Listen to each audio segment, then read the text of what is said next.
was not gonna film today, but you know what? I'm feeling good. I'm feeling inspired. I'm feeling capable. And I have several videos already planned out, so I thought I would go ahead and do my next video in line today.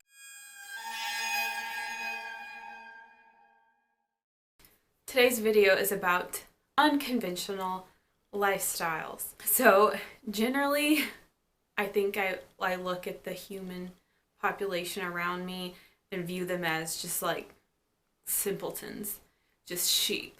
They just watch what's popular, they listen to what's popular, they live how they're supposed to live, do what their parents did, and so on. But in actuality, that's not really the truth. We're not completely surrounded by simpletons. Almost everybody has made decisions for themselves in order to customize their life in some sort of unconventional way. I don't know why this topic started to come to me. Well, first of all, when Zach and I first got married, I was really interested in RV life. People who don't have a house, they live in an RV. I thought that sounded great. Same with like tiny home living. It's its own lifestyle, right? And another thing that really kind of blew my mind is people who don't have lawns, people who are anti-lawn. Because when you really think about it, a lawn is a waste of space. A lawn is not natural in most cases, and a lawn can be harmful for the environment, or it's just that space could be beneficial to the environment, but instead you're just making it a lawn and you just put this grass there and you just cut it all the time. Like, for what? So there are people who let their lawn, they let their yard become natural. They let their yard be what it naturally wants to be. Or they'll use that space for like a butterfly sanctuary or a full operating garden, like the whole entire space is used for gardening. I don't know, like this is what I'm talking about. Like, you just grow up thinking like, well, when you have a house, you have a yard and you have to take care of the yard, and that is how you live as a human. But in reality, yards are worthless and you don't have to do it. It's about like deprogramming those societal norms that you don't ever question. So this is the kind of stuff I'm talking about. People who just like live outside the box, I guess. People who say like, I don't have to do that. And so they don't. Another thing that kind of blew my mind is just this idea of like, you have a house in like that big space when you walk in the front door, like that's the living room, and that's how you have a house, right? But, you know, Zach and I started thinking about it like, that living room doesn't have to be a living room. It can be a gym. We don't have to have 2 couches and a TV in there if we don't want. Like, we could make it a gym. We could make it a studio. Like, it could be anything. Even this room right here, this used to be a very boring guest bedroom, and we had 2 guest bedrooms just set up, and they were very like normal and just suitable, right? But then we started thinking like, we don't have any guests. Why we got these rooms set up for a guest, right? So I made this one into my playroom for video and photography and crafting and sewing, and then Zach made his into his music room, and it hasn't been a problem. And same with the guest bathroom. I was like, why is this a guest bathroom for guests we don't have? So I moved all my makeup into the guest bathroom. So it's things like that. But when I'm referring to like unconventional lifestyle choices, I mean like anything. So maximalism, minimalism, low waste, zero waste, homesteading, prepping, living off the grid, atypical jobs, consumer choices, like things that you do buy or you don't buy, different parenting methods, different like health and wellness routines, different dietary choices, like people that travel full like all year round, and that's just how they live. They're constantly nomadic, like they're traveling, all these kinds of things. I'm interested in all these ways that people live in a style that's not conventional. Now, while I get really inspired by these people, for myself and my lifestyle, Zach and I are like shockingly normal in a lot of ways. Like, we live in a suburban house, we have cars, we have 3 pets, we have 9 to 5 jobs or whatever. Like, We have a shared bank account, and just all these kinds of things that we do are really shockingly normal, appallingly normal. But there are certain things that we do, like we don't ever do a Christmas tree. We manage to stay really true to our interests and our hobbies and our passions. You know, we don't let life get in the way. I don't buy a lot of stuff.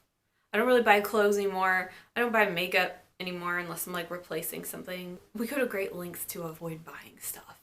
I've made a lot of like low waste swaps. And there's certain things that I realize that other people do that we don't care about, and that's like having china or having fancy dishes or having dinner parties or having people over for dinner. Like we just don't, like I said, we don't have guests. But anyway, enough about me.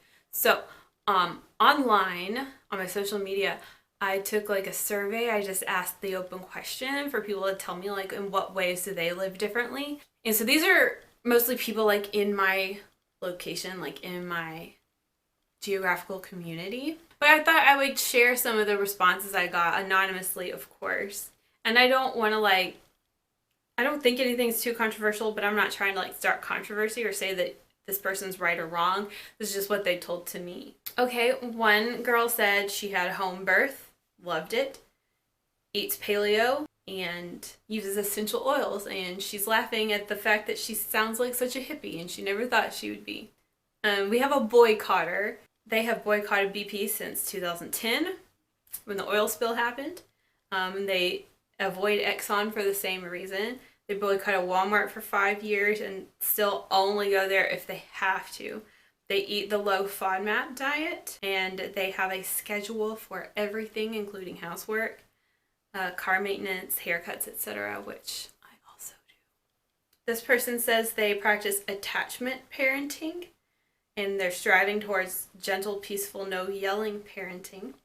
They don't use shampoo, and they are actively working towards minimalism. This girl was sterilized at the age of 26 with no kids. She made a conscious decision to live child-free. Okay, this person works seasonal jobs in tourism and has traveled all over Europe, Central and South America. She says that people ask her if she'll ever get a real job, and she says she does not know. She can't imagine saying no to all the amazing things the world has to offer because she'd rather have a new car. But she said at the same time, it might be nice to have a stable life. And this is what I'm talking about. This is exactly what I'm talking about. Like, we're taught we have to have a car, but you don't. You don't have to give up everything just to have the house and the car and like the stability and like everything being proper. Oh, and they finished with saying that they can pack everything they own into an SUV. Okay, this person eats with, they're an adult, and they eat with their mom at least one meal 5 days a week. And they say people think it's weird, but when you're an only child and your mom's SO has passed away, you realize family support is important. Too many people are eager to be on their own, but I am on my own. I just prefer to do things with my mom still. And this got me thinking, like, similarly, the idea of living with your parents is really looked down upon here in America, and here where I live in the South. It's just really looked down upon. But some people just like their parents. Like, some families like each other and want to live together. And I don't understand what is so wrong with that. And in some cultures, the families just live together because that's what you do with your family. You live together. And I think about this too. I think about space. Like, everybody wants their own space, but I just think of all the like wasted space. Okay, like I think about my yard that's all around me that's just nothing. It's just nothingness. It's empty. I think about the rooms in my house that don't get slept in or even walked into. I think about the seats in my car, the 4 extra seats in my car that are empty. When I drive to work, when I drive to the store, there's just all this excess space, whereas other people are trying to live in ways that they take up as least space as possible.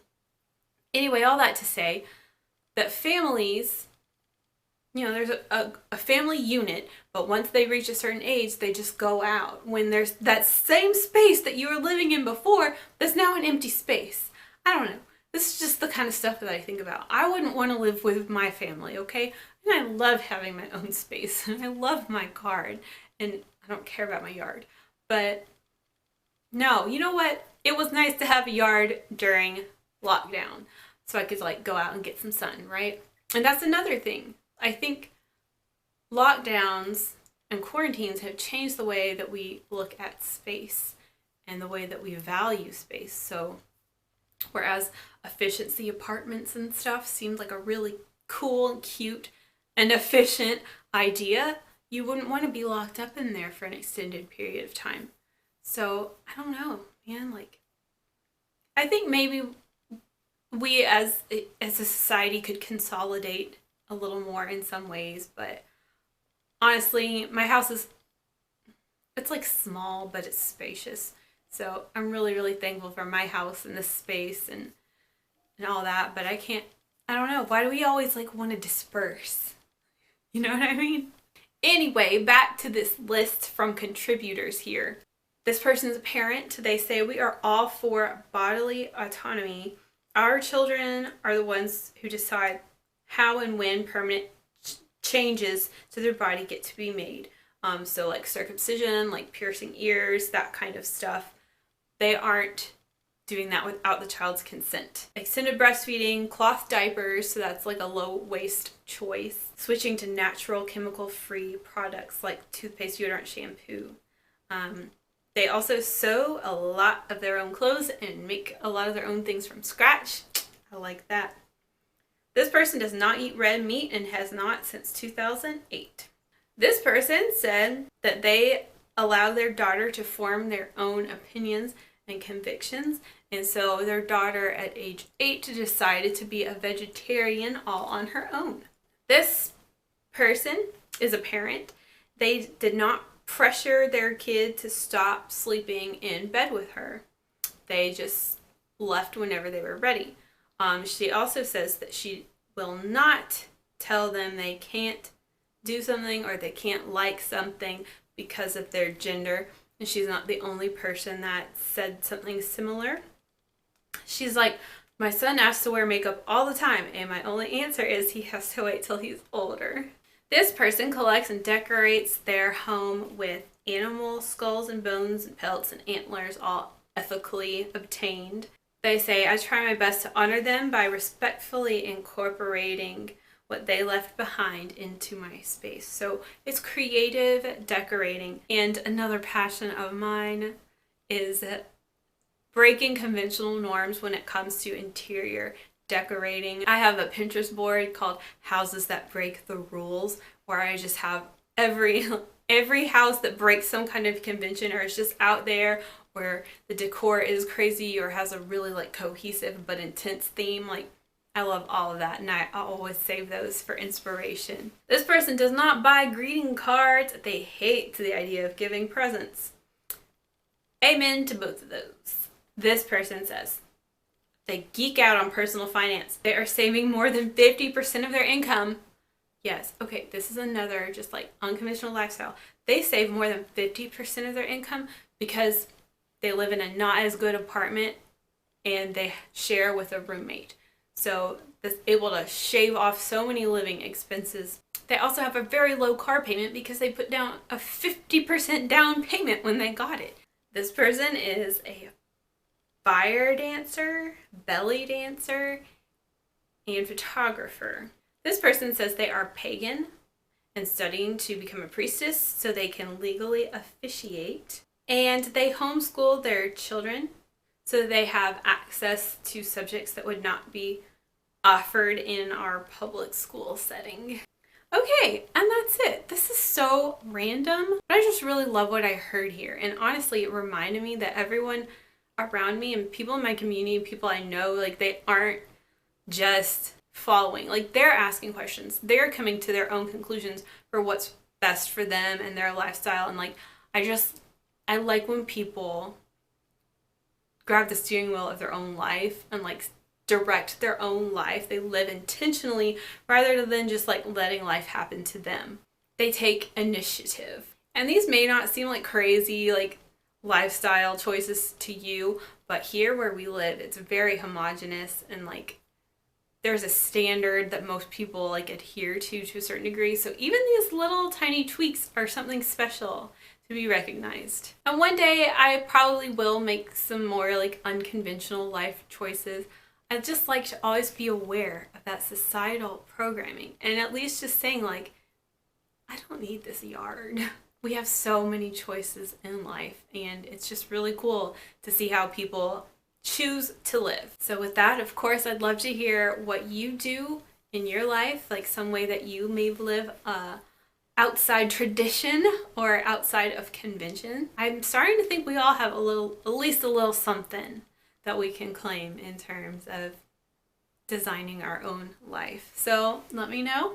And that's all for this video. Bye!